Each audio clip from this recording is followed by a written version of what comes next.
ladies and gentlemen. So it's a great pleasure to welcome all of you at the Anglo-American University. So today, together with Jan Macháček and his institution, we organize an event dedicated to 250 years of the United States. What is just in common for Czechoslovakia, Czech Republic, and United States? Maybe that is something what was expressed by the first Czechoslovak president, Tomáš Garrigue Masaryk. And that is that states are maintained by ideas they were born with. So I think that especially this is valid for United States.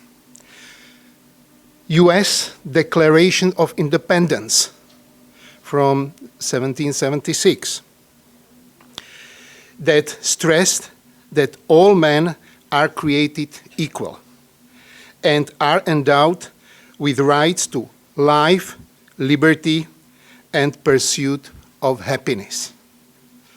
So the Declaration of Independence was affected by ideas of English philosopher John Locke and his concept of natural rights.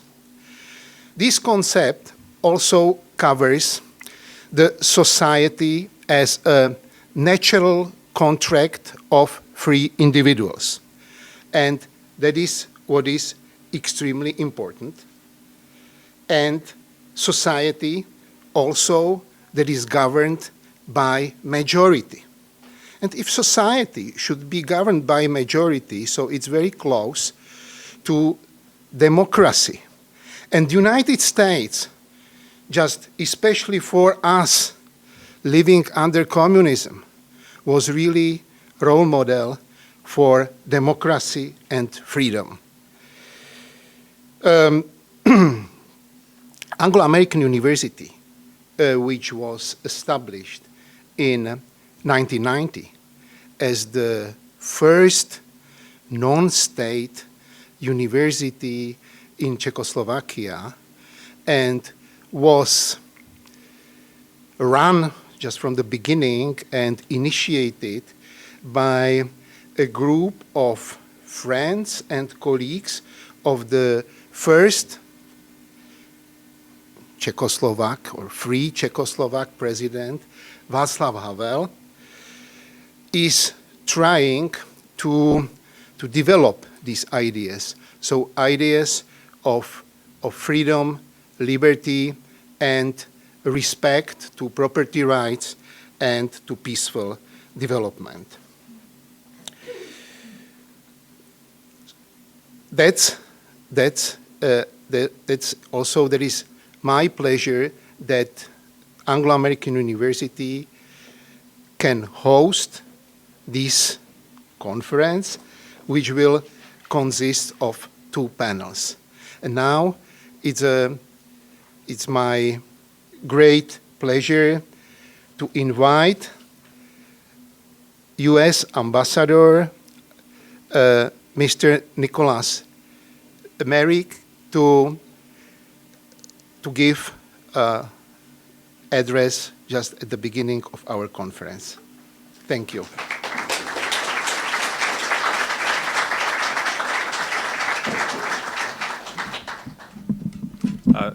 Thank you, President. Dobré odpoledne to all of you. Those words were really awesome and special. I know that for this country, 250 years is nothing. It's like the end of the first half of a soccer match in terms of Czech years.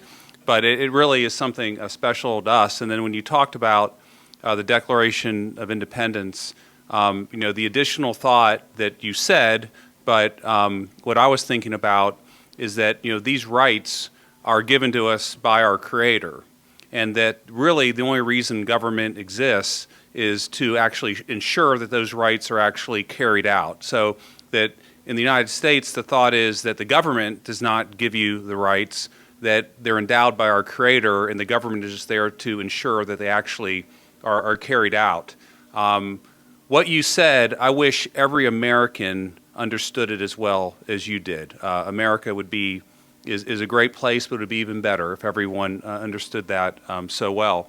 When I was asked to speak here, I was told I was speaking to students. And I guess it's students and former students, because it looks like a lot of people here might be former students, or they're taking a lesson from a tennis instructor, so I guess they're a student, or they're learning how to use Claude or something like that, so maybe they're a student. But it's really great to be here. I drive by here every day on the way home, and I always see these young people, and I always was wondering what was here. So, what you really learn in Prague is behind every door of every wall is usually something very special. And so the book that I've read that I think talks about Prague the best, it's entitled The Golden Maze.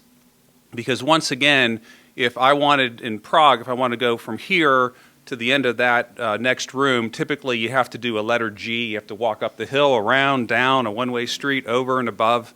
And it just makes it a very fun and interesting place. So I've been here 6 months. I'm really enjoying it. The hospitality has been just amazing. And I really particularly enjoy the opportunity to speak at events like this. I think they're very special, and I love that you would ask me to participate. So thank you to President Schwarz for inviting me, and to the Strategeo Institute for helping organize this event.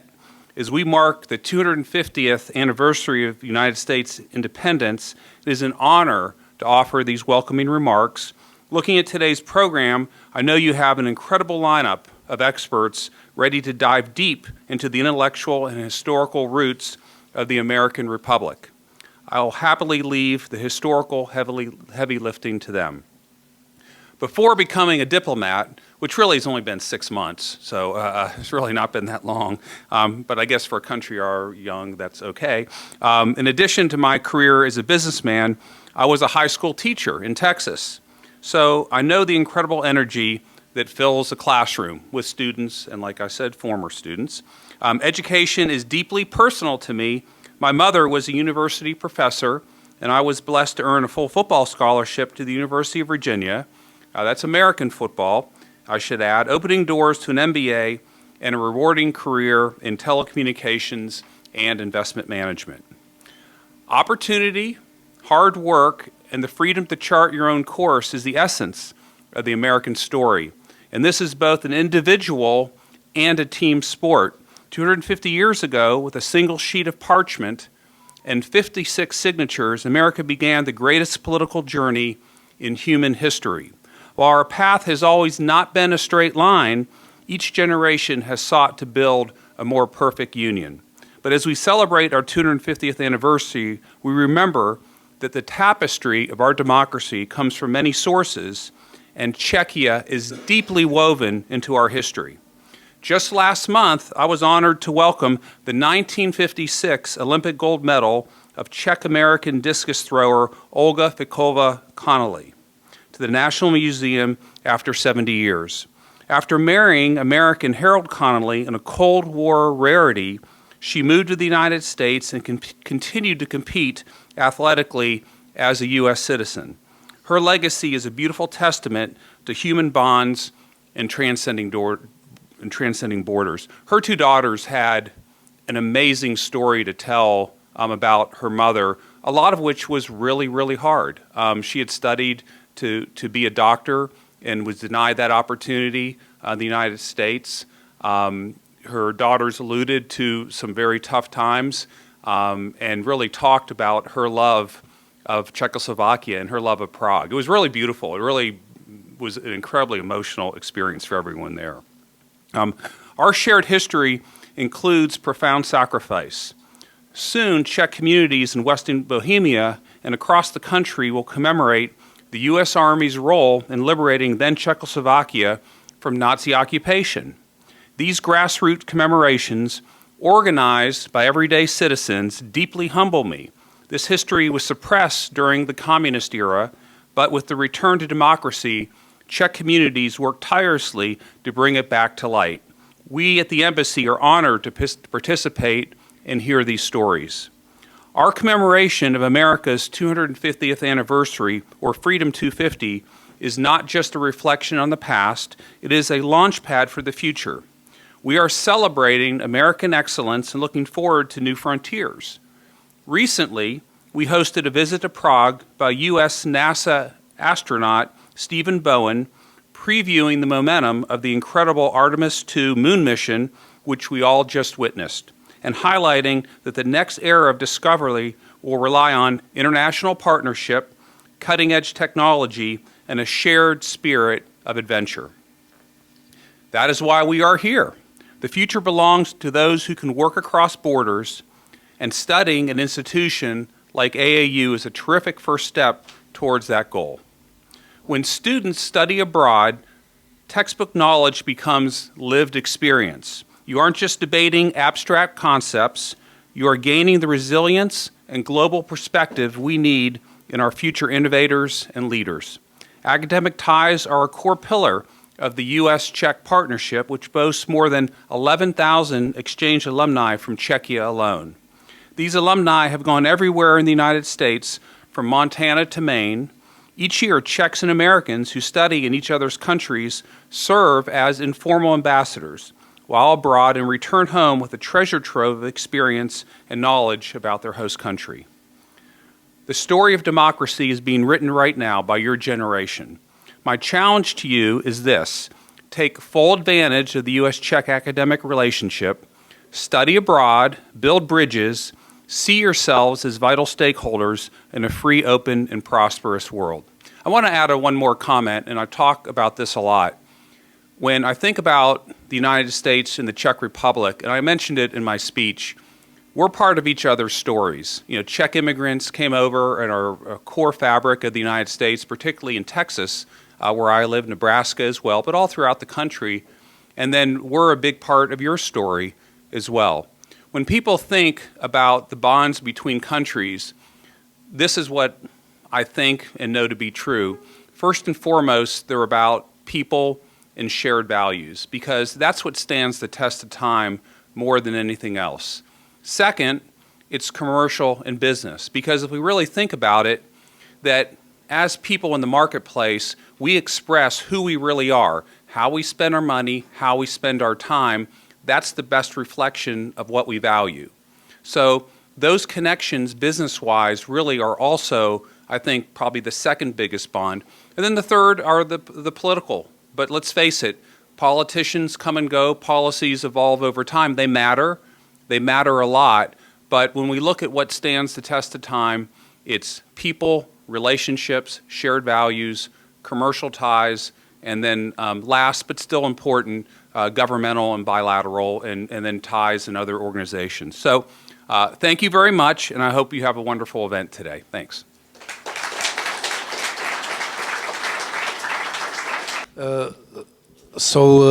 Good afternoon, ladies and gentlemen. I would also like to welcome all of you, also Excellencies, first of all, on behalf of the Strategeo Institute.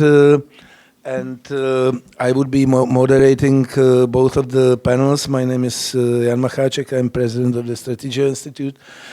And in between the panels, I will have a short 15 minutes presentation, which I hope will be a little bit entertaining, at least because there are some photos in it. About topic will be Czech romantic vision of America in last century.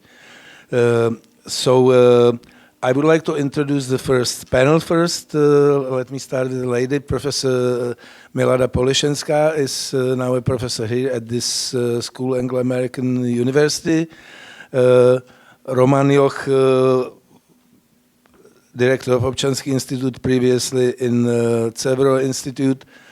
Braun, it's a director of Czech Institute of Foreign Affairs.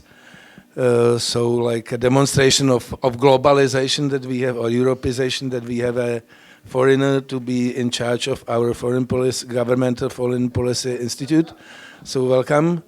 And George Hayes is also a professor of American Studies, among other things, here at Anglo-American University.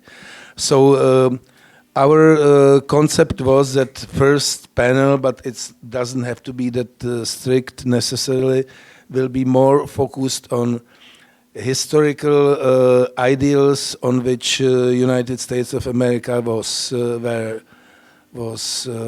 founded, in relation with your impressions of current state of the Republic, of American Republic, and but it doesn't have, and the second panel will be more about up-to-date things and about the role of America is playing in the world, about Atlantic relationships, about the state of American society, you name it. So, welcome to this first historical panel, and I would like to start with Roman Joch and with his opening remarks. Good afternoon, ladies and gentlemen. It's a great honor to participate at this, I hope, exciting conference. I have been asked to look at the Declaration of Independence from the political philosophical point of view, which I'm going to do. First point, that's a document of high treason. Those who signed the document were traitors to the crown, to good, merciful, and just sovereign King George III. That's the first point. Second point, that's a brilliant document of human liberty. English historian of the 19th century, Lord Acton, Baron Acton, framer of the very practical political maxim that all power tends to corrupt and absolute power corrupts absolutely. When we look at history of politicians, statesmen, we see the truth of that maxim. Lord Acton, in the mid of 19th century, claimed in his pieces of history that American colonists had rebelled against the freest, politically and economically freest society of those times, meaning British Empire, with rule of law. Definitely Britain, British Crown, kingdom, was more free than French kingdom of absolutist Bourbon kings, much more freer than Austrian Empire, Austrian Emperor, Tsarist Russia, and so on and so on. And they rebelled against the free society in order to found even more free society. And they succeeded. They succeeded completely. Englishmen loyal to English crown observed that about Americans. Rebelled against the most free society in order to found even more free society. Now, what are the principles of the declaration? His Excellency Ambassador mentioned some of them. I will read you a few sentences, 6 sentences of the part of the declaration which is called Credo. Credo. So I quote, "We hold this truth to be self-evident, that all men are created equal, that they are endowed by their Creator with certain unalienable rights, that among these are life, liberty, and the pursuit of happiness. That to secure these rights, governments are instituted among men, deriving their just powers from the consent of the governed." So that's not a relativist document. There are truth with capital T, political truth. Other self-evident, well, that's debatable. But definitely there are political truth. Which truth? All men are created equal. Is that right? Some half century after that document, another American constitutional theorist and politician, Vice President Senator John Calhoun, defender of slavery, claimed that this sentence is self-evident nonsense. We know that we are unequal in many respects, skills, talents, abilities. But surprisingly, the sentence is true. We are equal in the sense that we are all human beings. We have human nature, and we are equal metaphysically, ontologically, as human beings. everybody who has a human nature is a human person. Somebody who has not a human nature, but let us say equine or feline, is a horse or a cat. But by necessity, if we have humans, they must be equal in that human quality as humans. So, true sentence. Let us continue. Endowed by their creator with certain unalienable rights, as His Excellency Ambassador mentioned, regardless whether you believe in God or not, the political implication is that our basic human rights are not gifts from states, governments, or majorities. If or had our rights, liberties, been gifts from states, governments, and tyranny, arbitrary tyranny by majority, they could take them out from us. But if we are endowed with our rights and liberties from God, what God has given to man, no other man can take away from man. So governments must respect that. Let us continue. Which rights? Life, liberty, and pursuit of happiness. Liberty. That's the strongest political manifesto of human liberty, because liberty is mandated by God. And pursuit of happiness, not happiness. We don't have a right to happiness, because states and governments are incapable to make us happy. If you believe that governments and states and presidents and prime ministers and kings and tyrants would make you happy, you can believe in fairy tales. And you will be deeply disappointed. By the way, governments and states could make us very unhappy, cruelly unhappy. That's the story of Gulag, Holocaust, Laogai camps in today's China, and so on and so on. But we should be free to pursue happiness. Don't expect that the government will make us happy. And finally, from the Credo, the government should rule from the consent of the governed, with the consent of the governed, democracy, periodical elections. There is a small tension between rights and the will of the majority. Sometimes majorities would like to deprive minorities, including the minority of an individual, of his or her rights. What should take precedence? Democracy, meaning rule by majority, or basic human freedoms and rights? Declaration is clear. Rights are first. Governments must protect rights, liberties, and then democracy, consent by the governments, comes later. Now, let me conclude by a commentary on the Declaration of Independence. In my view, one of the best commentaries on the Declaration. Said and written, proclaimed not by an intellectual university professor, but by a practical politician. Very taciturn politician, not talking too much. United States President Calvin Coolidge. 100 years ago, in 1926, that was the 150th anniversary of the Declaration. And in his public address, he said, I quote, "About the Declaration, there is a finality that is exceedingly restful. It is often asserted that the world has made a great deal of progress since 1776, that we have had new thoughts and new experiences, which have given us a great advance over the people of that day, and that we may therefore very well discard their conclusions for something more modern. But that reasoning cannot be applied to this great charter. If all men are created equal, that is final. If they are endowed with inalienable rights, that is final. If governments derive their just powers from the consent of the governed, that is final.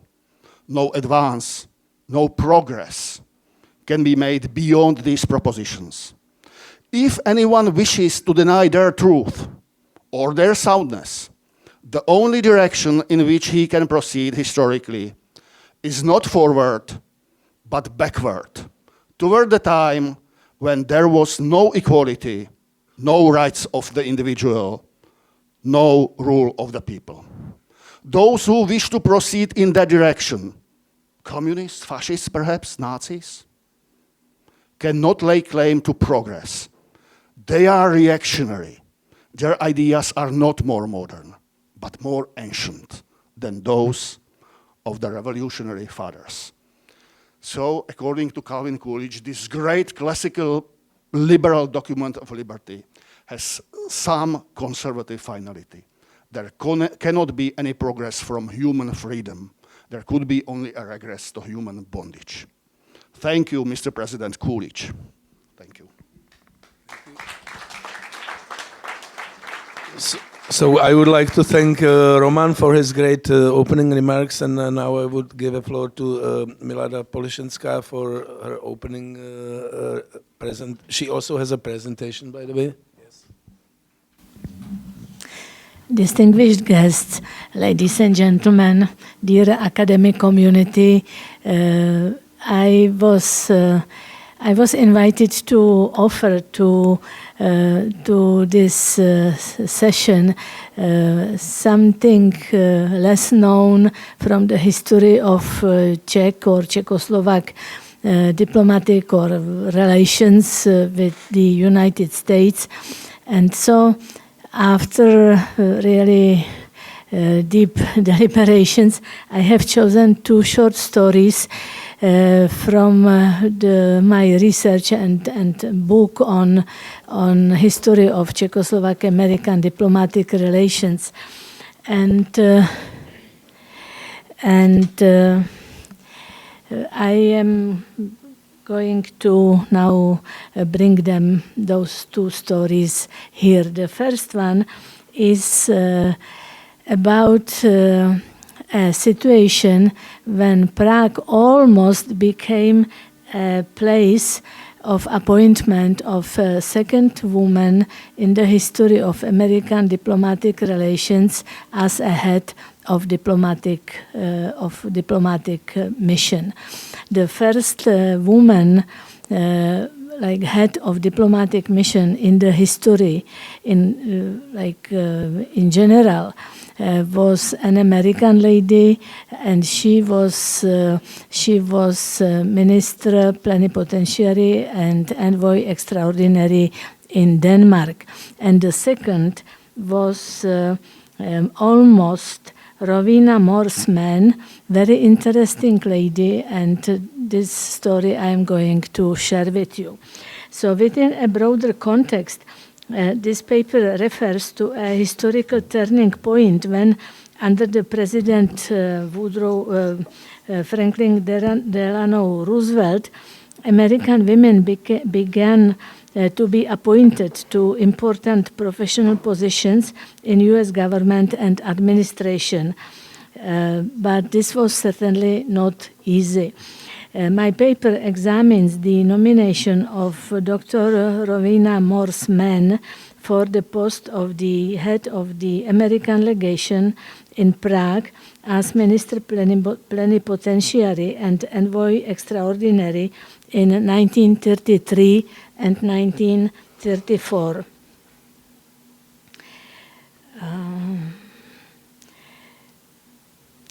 Rowena Morseman was from Chicago. She had excellent education. Wait a second. She spent her young years in Iowa, and first she was high school teacher in Omaha, and later she attended University of Chicago. And finally, she received a very prestigious scholarship as first woman to study in Germany at the university in Jena. And at that time, the university in Jena was very prestigious, very important university, really where great personalities in philosophy, religious studies, etc., worked and had very strong influence. So she was first woman who received a doctorate from this university, and Then she was actively involved in the election campaign of Woodrow Wilson and was also advocate and promoter of League of Nations and supported very energically Roosevelt in his presidential campaign. And she gave in 1920s and 30s many public lectures on art, ethics, peace, and politics. The nomination of Rowena Morse Mann after the previous envoy here in Prague, who finished his appointment here, did not succeed. But a second chance appeared the same year as the newly appointed envoy, who was Francis White, unexpectedly and suddenly resigned after only several weeks in Prague. However, the appointment of Dr. Rowena Morse Mann as minister to Czechoslovak Republic has not succeeded even this second time. She did not appear in consideration for a diplomatic post ever since, but was publicly active till the end of her life.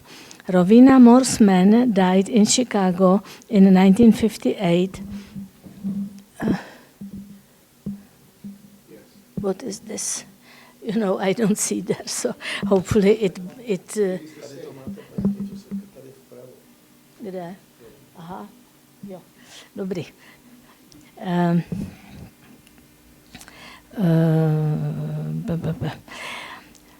She did not become a minister of the United States in Czechoslovakia for reasons that are not clarified yet. But she would certainly find a very welcoming environment in Czechoslovakia. She belonged to the close circle of Eleanor Roosevelt. This environment had a strong influence on Alice Masaryková and had a significant impact on the development of the women's movement in Czechoslovakia. Rowena Morse Mann knew the work of T.G. Masaryk and even met him personally. She was Unitarian. The American wife of T.G. Masaryk, Charlotte, was a Unitarian too, and T.G. Masaryk supported Unitarianism, which at the time flourished in Czechoslovakia. So at those pictures you see some ladies who represent those important women who really pushed this new wind in promotion of equality of women forward. So, and on the right we can see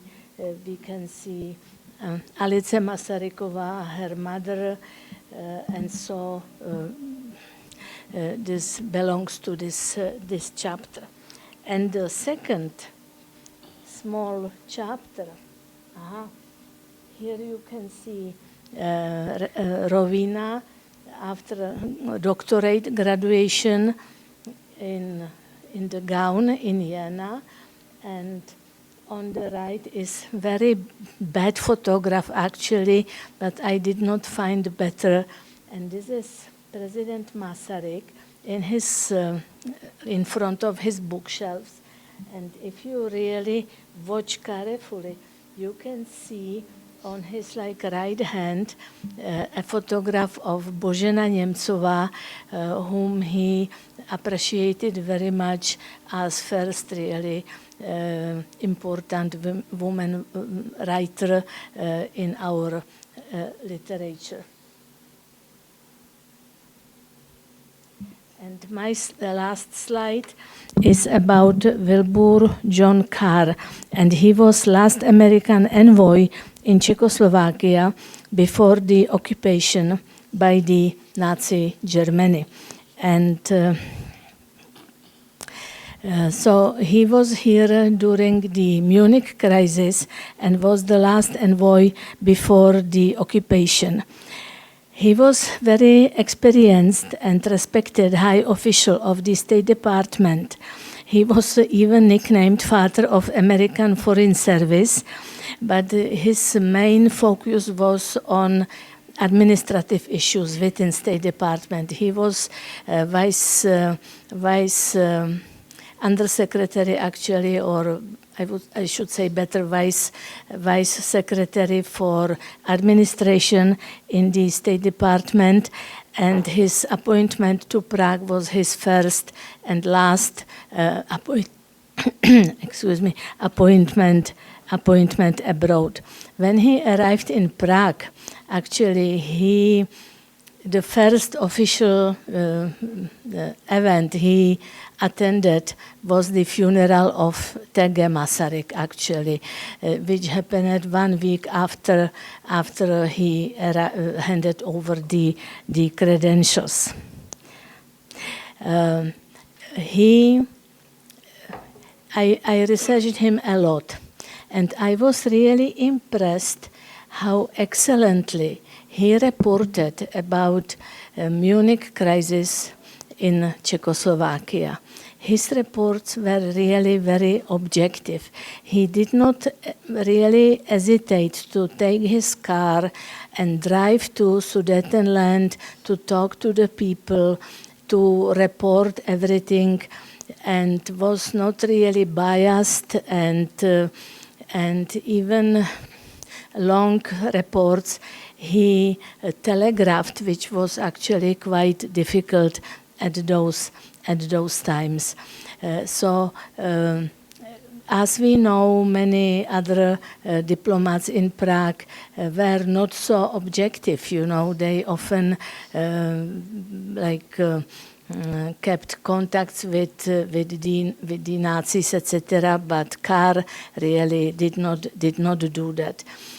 On contrary, he tried to take care for American citizens, because at that time in Czechoslovakia was about 2,000 American citizens.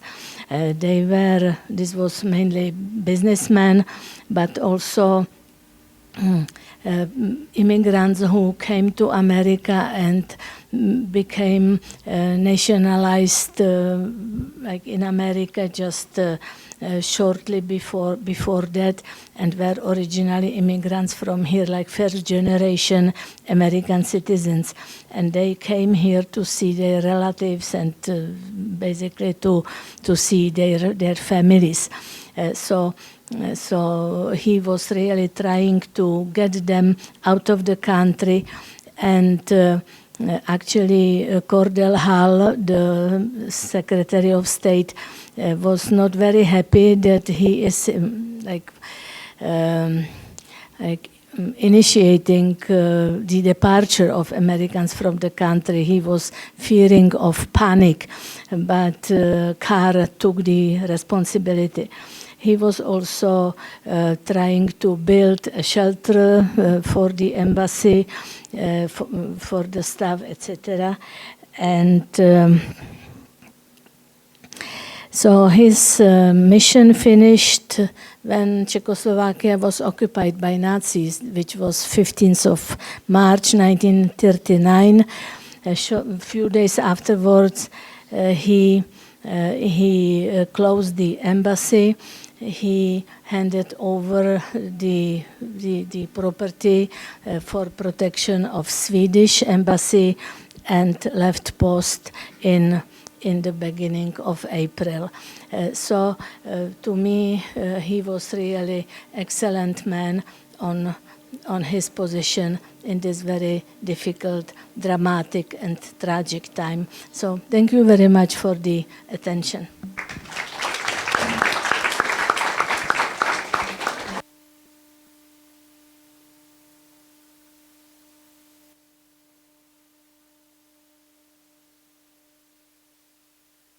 Thank you very much, Professor Polišenská, and I would like now to give a floor to Matt Braun for his remarks. Thank you very much.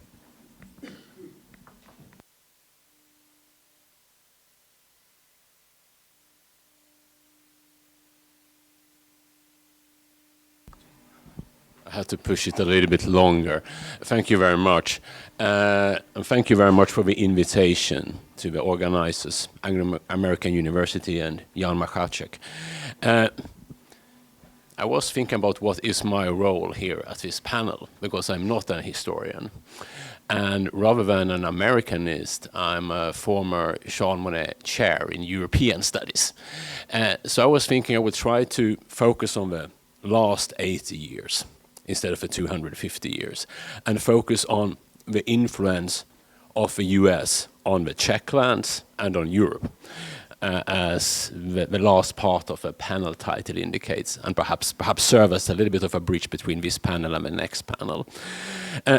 Of course, 80 years, that is still a very long time, isn't it? So I will try to focus on one key concept here, and what happened immediately after the end of World War II. And that is the development of what we have come to call the liberal world order, and how it has impacted on Europe and Czechia.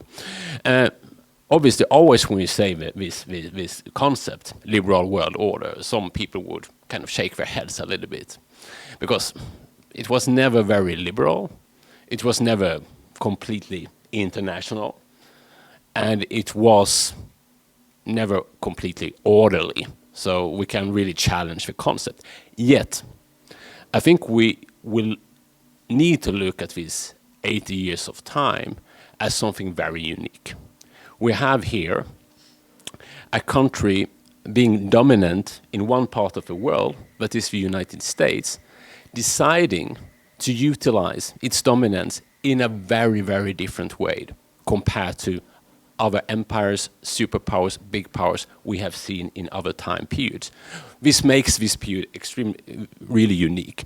And I think the name still liberal world order is useful because it indicates at least three different aspects.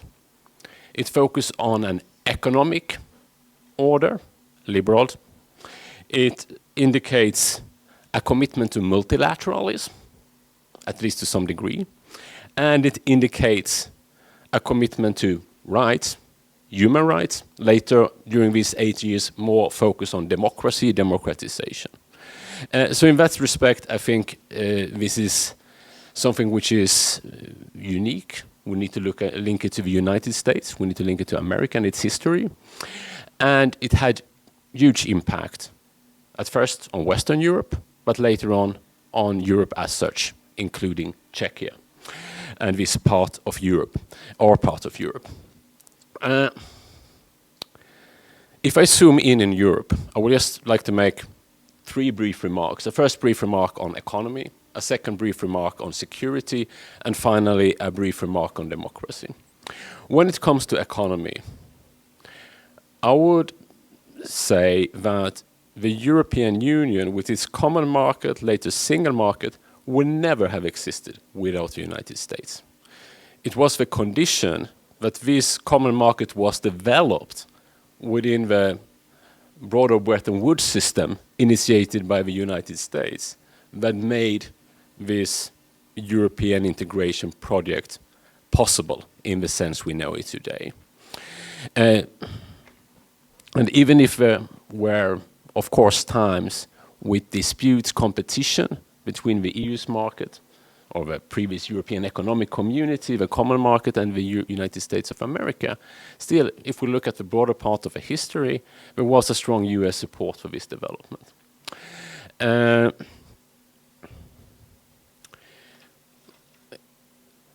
And we could mention as well, I mean, when the common market was founded after the Rome treaties back in the 1958, in the early 1960s, we have a competition in Europe from the EFTA, the European Free Trade Area, the British-led initiative.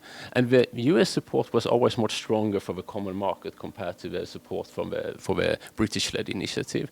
And why was that the case? Well, both of these markets, to some degree, provided some disturbance to the US trade. They had elements of protectionism. But the EU's or the European Economic Community approach, it had the institutions which at the same time had the promise of stabilizing Europe and thus could serve as this protection towards I'm getting to the security aspect, towards the USSR and the development of communism and the Cold War, which we were witnessing at that time. So having said that about the economic part, aspect, the market, looking a little bit at the security. And again, this is also a condition for the European integration process as such, that the European countries did not have to deal with their defense, their security themselves. It could be outsourced to the United States of America. This was a condition how they could become that reliant on each other without having considering the mutual trust, because basically they always had the big US, which is defense, in the back. So this is important to remember. And of course, I would like to just mention one episode, and I'm not sure about time, so Jan, do nod at me when I should stop, okay? But what is crucial here, there was a discussion in the early 1950s. Should we go for a European defense, or should we have NATO with the US as the main security guarantor? We had the European defense community proposed as a French initiative. Quite soon, it was also rejected by the French National Assembly. Why so? Well, one problem was the French initiative initially countered with the UK entering. When this didn't happen, there was just not enough trust that shortly after World War II to have joined forces with the Germans. And from a French perspective. So of course then it was much more convenient for everyone to make sure that the US remained involved through NATO and have a double containment which US provided with containment of Germany, but of course more and more importantly of the USSR. And I think this is just important to remember, right? The world we have today and the Europe we have today is heavily influenced by the US, and it's difficult to consider what the development would have looked like if we wouldn't have had this great power acting in the way the US did. I promised I should bring in a third element here, democracy. And this brings us to 1999, and I will not go too far into that because I know I will enter the field of territory of the next panel. But if we look at the developments and, let's say, the reunification of Germany, I'm looking at Petra from the German embassy here, we must remember here that the US role here and George H.W. Bush and his commitment, early agreement to a reunification of Germany was crucial for what happened next and how the history of development of more European integration, European Union in that respect evolved. Because when that happened, not all West European leaders were much happy about the idea of a reunified Germany. If we would look at Margaret Thatcher in the UK at the time, she was very skeptical. Mitterrand in France was not much happier about it, right? So I think it's what I'm trying to say here is extremely difficult to summarize the importance of the US for Europe in the last 80 years, but definitely crucial. And also for, if we look at the European Union again and the process of enlargement of the European Union to this part of Europe, to our part of Europe, to Central Europe, to Eastern Europe, we should say it happened with the strong support of the United States. The United States would, of course, have liked this process to go further, to include also Turkey and perhaps other countries, which Europeans were less happy about. But I think that are crucial things to remember. And I will not go into the question what happened with this liberal world order, if it's still there. Perhaps it's not.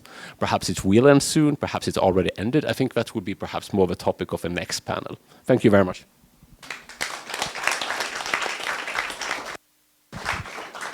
Thank you very much, Mats. And I would like to give a floor to Professor Hayes. Hello, thank you. Thank you for having me. The unfortunate thing about going last is that everybody has said everything I planned to talk about, especially Dr. Braun. One thing, though, I think is important to highlight, especially given the ambassador's speech and Dr. Joch's comments, is to stress the humanity of everything that we bring into mind when we talk about the United States in the 250th anniversary in 1776 and the greatest political document that was ever written and all these other things. what I would like to highlight is that, especially in the United States, there is a tendency to often speak about those people in that time as almost godlike. And they were far from it, and they knew that they were far from it. And this fantastic document that Dr. Joch started reading, Declaration of Independence, the opening is one of the most oft-cited bits of American political writing that there is. When you keep reading it, it turns into a laundry list of complaints, including about, you know, the right to fish in particular areas and things like that. It loses some of the poetry. And I want to make this point to highlight that they weren't just grand philosophers. They had practical, everyday problems and concerns and complaints. And this particular document isn't the result of 50-plus geniuses being put in a room and collectively, constructively putting in everything they know that God and Locke want them to have there.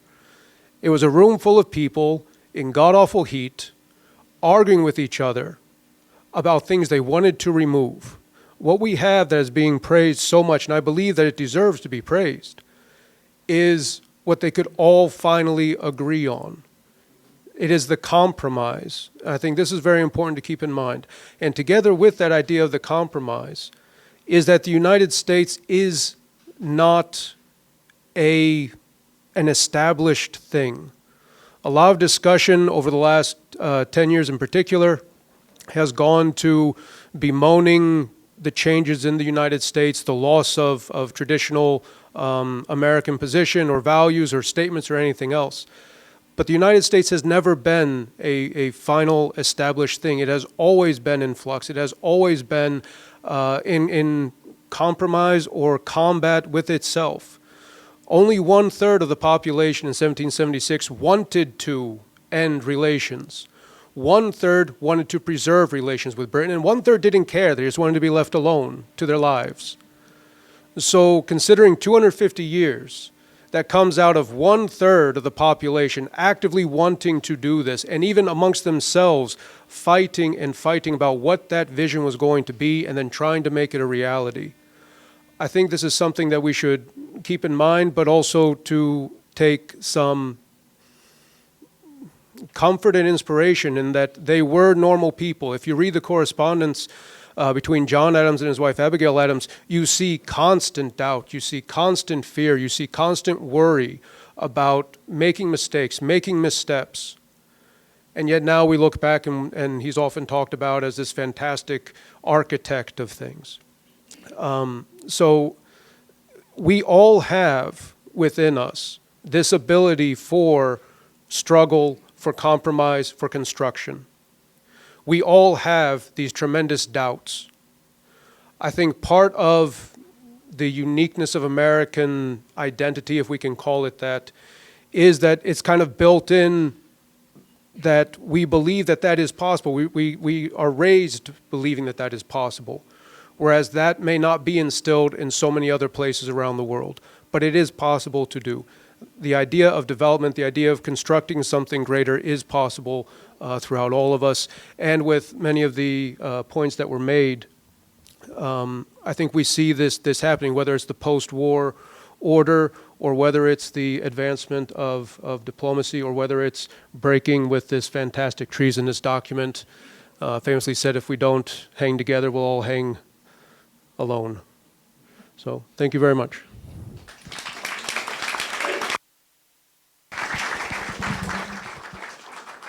Thank you very much, Professor Hayes. I would like to have a question on some of you. I would start with Roman Joch.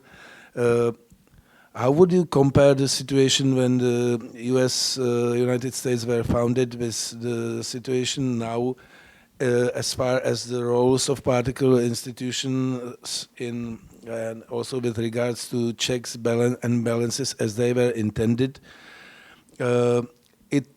My impression is that when the Constitution was written, the intention on the founding fathers was that president is going to be basically a more important but a moderator, but the main source of power is in the Congress, right? And the situation has developed gradually and gradually. Now, fortunately, no one still mentioned, it's going to be hopeful in the second panel, the word Trump or name of current US president. We still didn't mention him, see. But it's not only about current president. The powers of the president are gradually growing, and the attention focused on the president is growing and growing. It was also the same under President Obama, who was also issuing a lot of decrees, etc. So the power of the executive and power of the president is constantly growing. So what would founding fathers think about current situation, Roman? Well, we could perhaps have something like spiritist seance to ask them. But really, Abraham Lincoln, a saintly American president in national historiography, claimed that the Declaration was like golden apple and the Constitution was a silver frame. Declaration, the goals, the ends, and Constitution, the means, how to achieve those ends. And Abraham Lincoln was aware that the credo I quoted is something like a promise, an ambition to realize in our political life in the future. Because the situation, as Professor Hayes has mentioned, in those times was far from perfect. And the greatest evil was, of course, slavery. Slavery completely incompatible with the doctrine of natural rights, life, liberty, pursuit of happiness. And Lincoln and others maintained that we must go in the right direction, shown by the Declaration, but by prudential means. So we can argue that no country on earth, neither the United States nor this one, has completely fulfilled the ideals or established the ideals of the Declaration. No government is so perfect. And if we look at the list of grievances, which Professor Hayes mentioned, I will not read them better, because if we read them and look at them, for example, I will read just one. The complaint against the Crown, against British Crown, and the complaint is following. He erected a multitude of new offices and sent hither swarms of officers to harass our people and eat out their substance. Bureaucracy. If we read the grievances, we are justified to rebel against all our governments. That's the dirty little secret of the Declaration. The situation is not much different from those times. New officers eat from our substance by higher taxations and so on. But to answer Jan's question, yes, that's right. For the first 150 years, the dominant institution in the three branches of government, legislative, executive, judiciary, was legislative. That's the first article of Constitution. It starts with Congress, the strongest Congress. But the political situation has evolved. Since Franklin Delano Roosevelt, 1930s, we see much powerful presidency, executive office. Some claim that's imperial presidency. I'm not so convinced. Still, there are constitutional restraints on presidents. One president was, in fact, coerced to resign, Richard Nixon. Otherwise, he would have been successfully impeached and removed. And then, since let us say 1954, we see increase in power of the Supreme Court, of judiciary. And now, when we look at this situation, we have Americans have very ambitious president, chief executive. Congress, in my view, has abdicated its responsibility to check presidential power. But I see very solid Supreme Court, with Trump's appointees declaring many of his measures to be unconstitutional. Like you can deport illegal immigrants, but must respect their procedural rights. You cannot just send National Guard, military forces to your cities. That's the purpose of police. You cannot do that just for fun. Or recently, You cannot impose taxes by your will. Tariffs, duties on foreign goods are taxes. And that's a right of Congress, of the legislature, to decide on taxes, including tariffs. So, unconstitutional. So Supreme Court, in my view, makes founding fathers and framers of the constitutions wherever they are now to be very happy. And now there is another case, the case of Trump versus Barbara, concerning the birthright citizenship. Trump, president by decree, decided that children of illegal immigrants born on the US territory are not entitled to US citizenship. Well, it's debatable. The 14th Amendment is not clear-cut clear. I am myself interested in the finding of the Supreme Court. But I must say, yes, Congress has a diminished role from that one intended by founding fathers. Presidents are more vigorous. It started with FDR, not Trump. And Supreme Court, many regretted that, activist judiciary, but now we are, or many of us, are very happy that the Supreme Court, US Supreme Court, does its duty. Thank you very much, Herman. That was interesting. And I have a question on George. Do you think it's a very hypothetical or nonsense question, but would it be possible to establish and integrate states, independent states, into some kind of first confederation, then federation, like in the US, with the current system when everyone has a voting right, every adult person has a voting right, because we know that your federation was created when people who decided on it were only the landowners. Then it was development on democracy was gradual, that only later it was all people who pay or have the property and pay taxes, etc.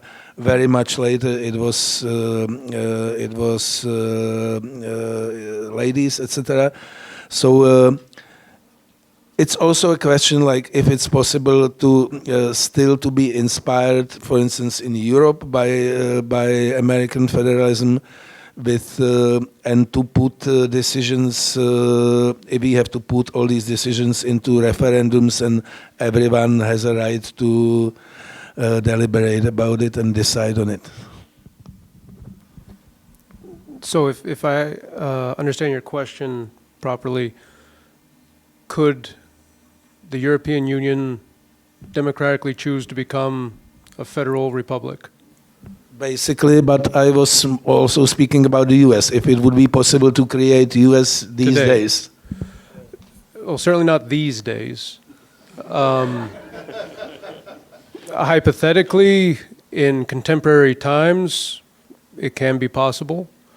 I think the bigger issue, rather than everyone having a vote, would be what we have seen with everyone having their own kind of reality that they're operating within now, so they can't even agree on the fundamental points of what reality is and where we are and what we're doing. I think that's a greater problem with it. When it comes to Europe, the European Union, because of circumstance, seems to be doing things backwards, that they have their established states, and now rather than expanding and creating new territories that then they incorporate into an already existing core, they're trying to convince everybody who already is established to join ever more deeply this new particular group. That's still very possible. I think if you have a strong enough external impetus, such as the US distancing itself and Russia strengthening itself, that it can happen, especially if you try to have a core as opposed to trying to get everybody involved. But if you also look at revolutions and establishing democracies, they usually aren't democratic. Very often they come from some kind of leadership, 50 plus men in a room making a decision. They get the support of another small group of people, and 1/3 of the population decides to do it. The more people you have talking and being a part of it, the more difficult it's going to be. Thank you very much. I would like to ask Matt for his. We had periods in history of American isolationism, American interventionism, American internationalism, globalism, and now it seems to be that in a lot of respects, also if we look at the new American national security doctrine, that also priorities are changing. As far as Europe it is concerned, America declares that it's tired of the daddy role towards Europe. So, what's your prediction for the future? Is there a chance that Americans would come back into more international activist role, or do you predict more isolationist tendencies for the future? Well, this is a very good question and very difficult to give a short answer to. Well, my prediction, if we go back to what I spoke about, the liberal world order, it's not coming back. I think it's not. You mentioned that we haven't spoken about Mr. Trump, and I think if we see the change in the U.S. foreign policy, not only about Mr. Trump, I think that would be to simplify things too much.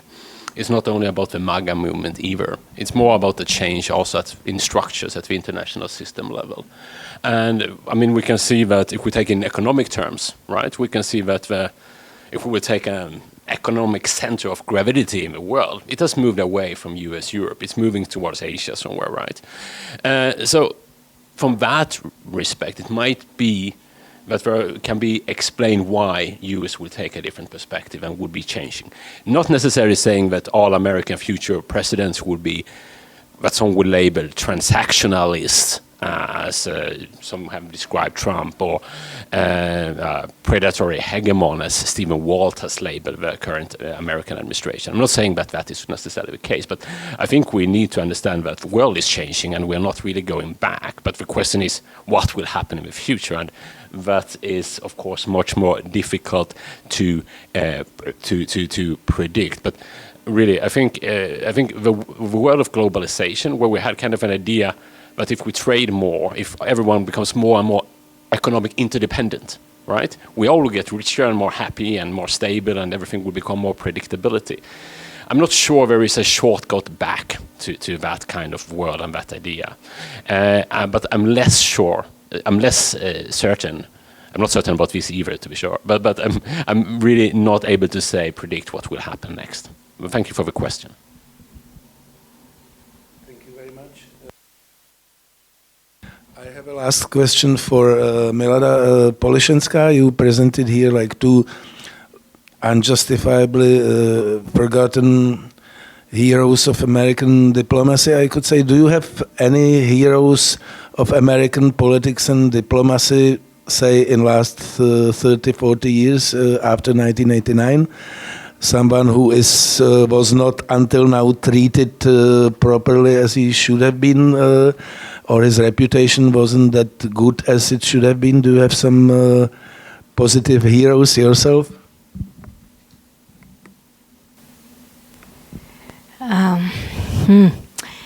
This is difficult to say because actually I am currently working on third book of my trilogy about Czechoslovak-American diplomatic relations. There is such a huge pile of research results, but I am just working on it now. So no, I don't know. I think she is not forgotten. I think she is well known. So I would not name her among those forgotten. The same as Madeleine Albright also. So I think, this is what I like most when I am doing research. Then you work with the documents, and currently the digital cameras, this is this is health invention because you create hundreds of pictures, but you work with them and suddenly a story starts to appear. And so if such a conference will happen, yay. My dream was to be done with that third volume by the end of this year. So I don't know if this will happen, but if this will be next conference, I will give you the response. Sorry. President Clinton to invite us to NATO. Yeah, that's... Okay, Yeah. The hero is whoever convinced President Clinton to invite us to NATO. Hero. Okay. Czech national hero. Okay, it was a good ending. So I should thank to all the panelists of the first panel, George Hayes, Mads Braun, Milada Polišenská, and Roman Joch. And we should have a break now for like 5-7 minutes maximum. Then I'm gonna have my, I hope, little entertaining presentation, and then there is a second panel. So see you in 5 minutes.